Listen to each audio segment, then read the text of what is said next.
Ahoj, tak mám tu chlapčenský model letných sandálok DD Step. Neviem, či mám povedať, že sú barefoot, lebo výrobci ich označujú ako barefoot, ale je to skôr alternatíva. To znamená, sandáločky sú na hrubšej podrážke, nie je to príliš tenunké. Ja myslím, že minimálne 0,5 cm podrážka tu je, a plus ešte stielka vo vnútri, takže dohromady je to trošku hrubšie, ale je krásne ohybná tá podrážka. Super, perfektná.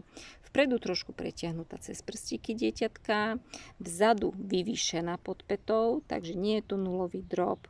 Bude mäkký došlap, udeťureniec na tvrdých povrchoch. Je takisto pevná peta u týchto sandáliek. Hej. Je to riešené prídavnou vrstvou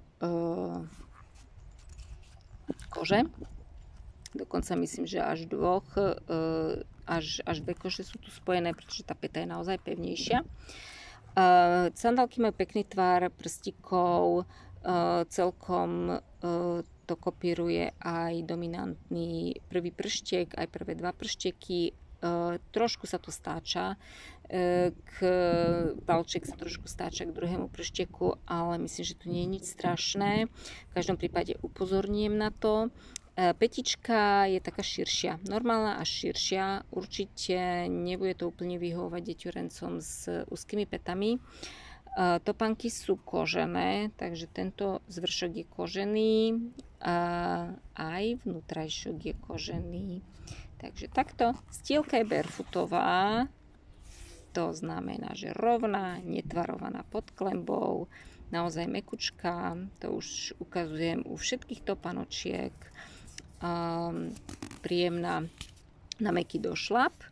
Tak, sandálky sa dajú sťahovať takýmto prekladacím zipsom v oblasti členku, takže tak.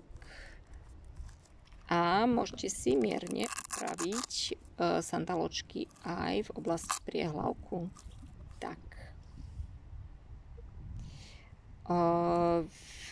Čo máme skúsenosť, tak sedia veľkému množstvu detí. Perfektná je takáto vyvýšená koža. Tu pri prstíkoch dieťatka neuchádzajú prstíky potom do týchto dierok, otvorov.